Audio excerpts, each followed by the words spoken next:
Chers camarades du Cercle Aristote, bonjour. Une petite émission en urgence. Alors là, pour le coup, avec les moyens du bord, s'il y a un souci technique, je vous demande par avance de nous en excuser. Là, nous recevons un camarade en urgence qui a eu quelques soucis et des soucis importants qui nécessitent qu'on vous en parle. Le camarade en question, notre ami Pierre Cassan. Bon, Pierre, bonsoir. Bonsoir Pierre-Yves, Bonsoir merci de pour nous m'accueillir. et bonjour à tous les autres. Et donc, pour le peu qui, sur ma chaîne, ne te connaîtrait pas, donc Pierre Cassan est un historique du mouvement national, particulièrement en patron fondateur de Riposte laïque, et qui est avant tout un grand combattant sur les causes migratoires, d'islamisation, d'Union européenne, j'en passe et des meilleurs. Donc, comme c'est un vieux camarade, parce que ça fait quand même quelques temps qu'on se connaît, j'ai appris que on te faisait des misères, et moi j'aime pas qu'on fasse des misères à mes camarades, et je voulais que, disons, que tu puisses nous expliquer, parce que sur les affaires de liberté d'expression, on ne sait jamais sur qui tombera le coup près la prochaine fois. Donc, parce qu'on a eu plusieurs associations amies qui ont été frappées ces derniers mois. J'ai moi-même quelques, a priori, quelques procédures, quelques menaces de procès avec certaines personnes qui se concrétiseraient. Donc, disons que l'ambiance se tend, et je veux que vous soyez tous conscients, mes chers camarades du Cercle Aristote, que ce que nous faisons n'est pas gratuit, et que la patrie des droits de l'homme, tout ça, euh, la devanture part en sucette, mais l'arrière-boutique a dégagé depuis longtemps. Et mon cher Pierre, peux-tu nous expliquer les menaces qui pèsent sur toi et sur tes camarades? Alors, j'ai été victime la semaine dernière d'une perquisition policière, donc particulièrement désagréable comme toutes les perquisitions policières. C'est la deuxième que je subis en 7 ans. Et donc, je me suis fait barboter 2 ordinateurs, parce qu'évidemment, d'habitude, j'en ai qu'un. Et là, j'étais en train de faire des tests, pas de chance. Et je me suis fait barboter mon téléphone portable, ce qui est, outre le côté très désagréable, l'impression qu'on subit un viol, qu'on va fouiller dans des choses intimes qui t'appartiennent. C'est très désagréable. J'avais déjà connu ça il y a 7 ans, donc j'étais à l'époque en région parisienne. Et donc, pourquoi est-ce que je connais ça 7 ans plus tard, hein? C'est la question que les auditeurs peuvent se poser. Je ne suis pas quelqu'un de violent, je n'ai jamais été mêlé à quelque rixe que ce soit, je suis plutôt quelqu'un qui agit à visage découvert. Tu parlais de on se connaît depuis longtemps. J'ai animé l'apéro saucisson pinard, les assises contre l'islamisation. Je ne vais pas faire tout le CV, mais donc je suis quelqu'un plutôt de public et qui joue carte sur table. Il n'empêche que nous sommes dans un contexte où même les patriotes qui jouent carte sur table, tu le rappelais Pierre-Yves, on sait que depuis 6 mois, les interdictions de manifester, les interdictions de rassemblement, les interdictions même d'honorer la mémoire de quelqu'un qui s'est suicidé il y a 10 ans dans un lieu privé comme Dominique Vénère, même ça, on arrive à l'interdire. On sait que nous sommes dans un contexte où les dissolutions d'associations, plus souvent patriotes que les autres d'ailleurs, se multiplient. Et c'est donc dans ce contexte où un contributeur de Riposte laïque qui s'appelle Charles de Massieu, qui a une histoire, c'est un camarade d'une cinquantaine d'années qui décide de quitter la région parisienne pour aller s'installer dans la Creuse, tout simplement parce qu'il a des raisons de ne plus supporter ce que subissent les banlieusards parisiens, de plus en plus de manière intolérable depuis des années. Et donc l'ami Charles part s'installer dans la Creuse, et il est témoin d'une agression violente de sa voisine, une vieille dame de 83 ans, contre de la part d'un toxicomane alcoolique en état de démence qui hurle après elle, qui la menace de mort, et Charles n'est pas forcément un bagarreur, c'est pas une force de la nature, mais il n'a qu'un réflexe, il décide de s'interposer, et comme malgré tout, peut-être qu'il a des réflexes aussi de survie, il prend sur lui un coupe-papier pour ouvrir des enveloppes de 3 à 4 cm avec une lame de 3 à 4 cm, et il s'interpose devant l'agresseur, qui est de plus en plus violent, de plus en plus menaçant, qui veut le pousser pour frapper la vieille dame. Et Charles, au bout d'un moment, réussit à se dégager, mais en lui mettant un petit coup de coupe-papier au ventre, quoi. Donc évidemment, l'autre est embarqué à l'hôpital, dont il ressort le lendemain sans beaucoup de casse, et Charles est mis en garde à vue. Charles est mis en garde à vue 48 heures. Dans beaucoup de pays, il serait considéré comme un héros parce qu'il a quand même mis en danger son intégrité physique pour voler au secours d'une vieille dame. Mais nous sommes dans la France des droits de l'homme, comme tu le disais, hein, et nous sommes dans la France où la légitime défense n'est surtout pas reconnue et pas recommandée. Et donc Charles, après ses 48 heures de garde à vue, manque de se retrouver en prison, mais il est interdit de séjour dans la Creuse. Il doit s'astreindre à un contrôle policier toutes les semaines et jusqu'au procès qui doit se tenir le 10 janvier. Le procès se tient le 10 janvier. Et le 10 janvier, à l'indignation, à la consternation et à la grande colère de nombre de lecteurs de Riposte laïque, mais aussi sur les réseaux sociaux, le malheureux Charles est condamné à 18 mois de prison, dont 3 mois de prison ferme. Il est condamné à 3 500 € de dommages et intérêts à verser aux toxicos qui, entre nous, a un casier judiciaire long comme le bras et qui a déjà été condamné à 4 ans de prison pour violence, qui avoue fumer 7 joints par jour. Donc, comme ça, il aura de quoi s'approvisionner gratuitement. Il est condamné à 5 ans d'inéligibilité des fois qu'il ait envie d'être maire de son village. Et il est condamné à 3 ans d'interdiction de détention d'armes. Donc, il choisit de témoigner à visage découvert, il choisit d'expliquer comment il a été jugé, quelle a été l'attitude du juge, un juge qui s'appelle Michael Imbert. Je ne dis pas qu'il est membre du syndicat de la magistrature, mais en tout cas, tout son comportement, c'était les thèses du syndicat de la magistrature, surtout quand on sait que l'agresseur, lui, avec son casier très très rempli, alors que Charles n'a jamais eu la moindre ennui avec la justice, l'agresseur est condamné à 68 € d'amende et il est condamné à un stage de citoyenneté.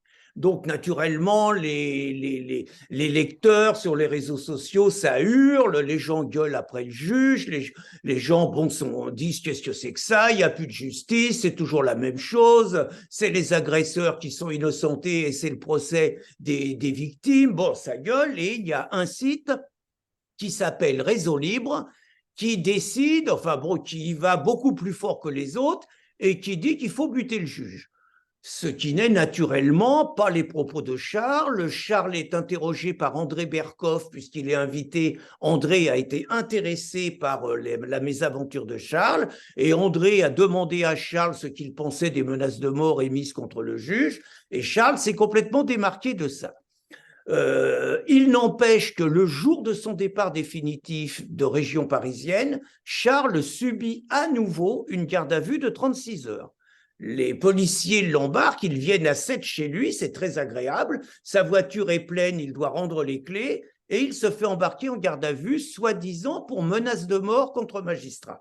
C'est 24 heures plus tard que je me retrouve moi aussi perquisitionné. Alors vous allez dire, pourquoi Pierre Cassan, 24 heures plus tard, est perquisitionné alors que Charles de Massieu, quel rapport? C'est là que l'affaire devient un tout petit peu tordue, mais risque d'être instrumentalisée par des gens tordus. J'informe vos lecteurs que j'ai une chaîne, je fais une vidéo tous les jours, et j'étais depuis 3 ans hébergé en Russie. Et Riposte laïque est hébergé depuis 2 ans en Russie. Et il se trouve que, pour des raisons que je n'ai pas envie d'approfondir, nous avons choisi de quitter la Russie en début d'année. Et il se trouve que parfois, il y a des séparations qui se font à l'amiable et parfois, il y a des séparations qui se font un petit peu moins à l'amiable. Et il se trouve donc que ma chaîne est bloquée. Je ne peux plus récupérer ma chaîne, donc ma chaîne vidéo, pierrecasson.com, je ne peux plus la récupérer. Et non seulement je ne peux plus la récupérer, mais cette chaîne est détournée sur le site Réseau Libre. Le même site Réseau Libre qui a brandi des menaces de mort contre le juge Imbert. Et donc, dans le cerveau reptilien de certains juges parisiens, on peut peut-être se dire que c'est le moment de se farcir riposte laïque, dans le contexte que je vous ai décrit, que c'est peut-être le moment de se farcir celui qu'on voulait se farcir il y a 7 ans quand on m'a fait une perquisition qui n'a rien donné parce qu'on n'a rien trouvé dans mon ordinateur, et que peut-être cette fois, donc, on pourrait montrer que derrière Réseau Libre, il y aurait Pierre Cassand, il y aurait l'ombre, la patte de Pierre Cassand. J'ai subi un interrogatoire pendant 1 heure et demie où manifestement le fait que Réseau Libre soit hébergé en Russie, le fait que Pierre Cassand et sa chaîne et Riposte Laïque aient été hébergés en Russie, le fait que la chaîne de Pierre Cassand ait été redirigée sur Réseau Libre est bien évidemment la preuve que derrière Réseau Libre et derrière Léon, il y aurait le machiavélique Pierre Cassand. Voilà le film qui sont en train de se faire, le film qui sont en train de se monter et les raisons pour lesquelles je me suis pris une perquisition et où je suis suspecté, donc sans qu'il y ait beaucoup d'éléments, je dirais même qu'il n'y en a aucun, si ce n'est le fait d'avoir été hébergé en Russie, je suis donc suspecté d'être celui qui, on va dire, serait sous les menaces de mort du juge. Voilà, j'ai essayé de vous résumer, Pierre-Yves, le plus synthétiquement possible, pourquoi je me suis retrouvé dans cette situation et ce qu'il y a là d'inquiétant. Alors, je me permets une remarque à l'égard de mes camarades qui écoutent cette vidéo. Vous avez, par l'exemple, ce qu'on appelle depuis la police du Tsar, l'Okhrana, ce qu'on appelle une provocation policière. C'est-à-dire que à partir d'un cas X, vous essayez de foutre une affaire Y plus ou moins montée de toutes pièces sur le dos du lambda que vous visez. Donc c'est pour ça que je voulais t'interroger ce soir, évidemment déjà pour t'exprimer tout mon soutien et celui de mes camarades. Mais bon, Merci. ça, si tu veux, c'est le minimum. Et aussi parce que c'est un cas d'école qui peut arriver à d'autres, hein, vu que aujourd'hui nous sortons d'une période un peu particulière où on a dissous des organisations avec des dossiers multiples. Je pense, et je n'ai jamais eu de rapport avec ces gens, donc personne ne peut dire quoi que ce soit d'Academia Christiana qui a été dissous sur le dossier de Civitas, vu qu'ils ont été dissous sur les paroles de Pierre Hillard, qui n'a jamais fréquenté cette institution. Moi, j'ai eu des militants de mes cercles de province agressés à 7 contre 1 par les Antifa et abîmés. Donc, disons qu'il y a une sale ambiance en France en ce moment et je voulais que tu puisses témoigner pour qu'on se rende compte de ce qui est en train d'arriver. Parce que c'est malheureusement, c'est le pouvoir légal qui utilise des méthodes qui sont à ça de la crapulerie. J'aurais qu'une seule question supplémentaire, mon cher Pierre. Qu'est-ce qu'on peut faire, qu'est-ce que les miens peuvent faire pour t'aider, DRL, dans cette phase délicate que vous traversez? Alors, d'abord, merci de ce soutien et de me permettre de m'exprimer. Donc, pour la première fois, peut-être 2 ou 3 informations supplémentaires. Pour la première fois, nous avons dû, vu la situation, vu que nous savons que nous sommes sur écoute, vu que nous savons que tous nos circuits sont piratés, nous avons décidé d'arrêter le site pendant 1 semaine. Le site reprendra, je vous le dis en exclusivité, le site reprendra dimanche. Mais c'est la première fois depuis 16 ans que nous arrêtons de paraître une journée, quoi. Voilà. La deuxième chose, c'est que sans doute un fâcheux hasard, Résistance républicaine présidée par Christine Tazin, ma compagne, et Riposte laïque ont été informés par leur banque réciproque qu'ils n'étaient plus les bienvenus dans cette banque.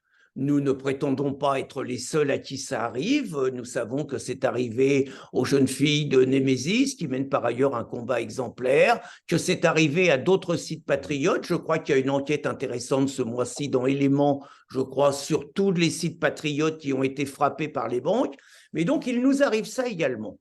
Bon, moi, je ne vous cache pas que, on va dire, ce qui m'arrive, il y a deux scénarios extrêmes possibles.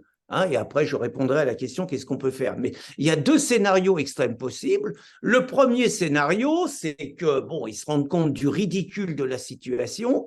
Ils ouvrent mes ordinateurs, tout ça, ils ne trouvent rien. Ils disent, bon, on est à poil, on n'a rien, on laisse tomber, c'est raté, tant pis. C'est un scénario, je signe tout de suite pour celui-là. Il y a un deuxième scénario, c'est le coup tordu. Et c'est, on balance des informations à Mediapart dans un contexte où ça va être les élections européennes, et les élections européennes, c'est toujours le moment où on explique que l'extrême droite est prête à commettre des attentats, des choses horribles et tout, c'est toujours dans ce contexte-là. On balance à Mediapart des choses, Réseau Libre, Pierre Casson, etc., etc. On monte un gros dossier qui est repris par la presse, et je me prends une garde à vue qui sera largement médiatisée, et l'extrême droite se préparait à exécuter des juges. L'extrême droite, ma tranche, Réseau Libre, ce qu'écrit Réseau Libre et tout. Et on me monte un coup tordu comme ça, mais avec un dossier vide. Mais il n'y a pas besoin, on a dissous hier la Citadelle, on a dissous Génération Identitaire avec des dossiers vides. Et donc, il n'y a pas forcément besoin, dans le contexte où on est, d'avoir un dossier très rempli pour monter Oui, un coup tordu. Donc, je ne peux pas exclure un scénario comme ça. Après, il y en a des intermédiaires. Donc, que faire? Bah, disons qu'au bout d'une semaine, la première chose, c'est continuer le combat plus que jamais. Hein, il est hors de question que Riposte Laïque rende les armes et qu'on arrête et tout. On va reprendre, dimanche. Je vais vous dire, on ne roule pas sur l'or. Je sais que notre avocat qui nous a sauvé de nombreuses affaires, Maître Pichon, voulait faire des recours et tout, mais on a regardé le prix des recours et désolé, mais on n'a pas les moyens de payer des recours comme ça. Donc, bah, on ne se le permet pas. On n'a pas les moyens de nos ennemis. Mais j'ai envie de dire, si on veut nous aider, déjà, la première chose, bah, c'est de faire connaître cette affaire, parce que je pense que c'est aussi faire de la prévention que de faire connaître cette affaire. C'est de faire connaître Riposte Laïque. On va dire que dimanche, on va expliquer la situation quand on va reprendre, et puis bah, on va faire, ça nous arrive pas souvent parce qu'on n'est pas des professionnels de la levée de fonds, mais là, on est dans une situation où par rapport à ce qui nous attend, on va avoir besoin d'un peu plus de moyens que ce qu'on a habituellement pour se défendre, parce qu'on est conscient que c'est la plus grosse offensive qui a jamais été menée contre nous. Et pourtant, on a déjà bien donné. Pour vous c'est le dire, moins qu'on puisse dire, oui. historiquement, Pierre-Yves, on en est à une vingtaine de procès. Moi, j'en suis à une vingtaine de gardes à vue. J'en suis, pas de garde à vue, d'interrogatoires policiers, d'interrogatoires judiciaires, de procès. On a fait les calculs, on a déjà laissé 100 000 euros en frais de justice depuis 12 ans, et parce qu'on a un avocat exceptionnel qui nous gagne les trois quarts des procès.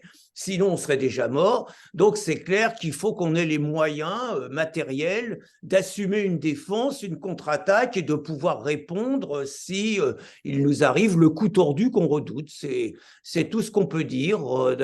Faites-nous connaître, faites connaître cette affaire, et faites connaître le contexte dans lequel elle se déroule, et vous nous aiderez à votre façon à nous défendre contre un pays, un régime qui ressemble de plus en plus à la Corée du Nord et de moins en moins à la France des libertés et des droits de l'homme.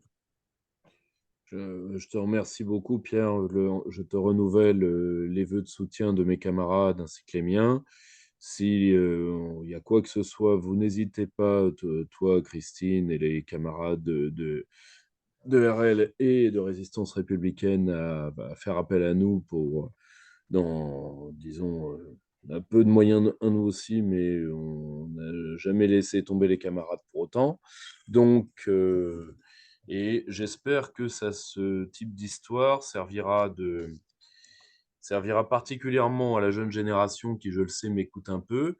Ce sont de sales il faut que vous compreniez que il y a des gens qui font salement un sale boulot. Et voilà Mhm. un exemple d'un sale boulot fait salement, que au moins dans cette triste histoire, ça, édifie quelques esprits. Ce sera toujours ça de gagné ou en tout cas ça de moins perdu que le reste. Mon cher Pierre, je te dis à très vite et tous mes vœux de courage, hein. Merci Pierre-Yves et amitié patriote à toute l'équipe du Cercle Aristote et à tous les tiens. Chers camarades, si tu veux plus de contenu, de réinformation, d'éducation populaire et de formation intellectuelle, n'hésite pas à faire un don sur notre page Tipeee.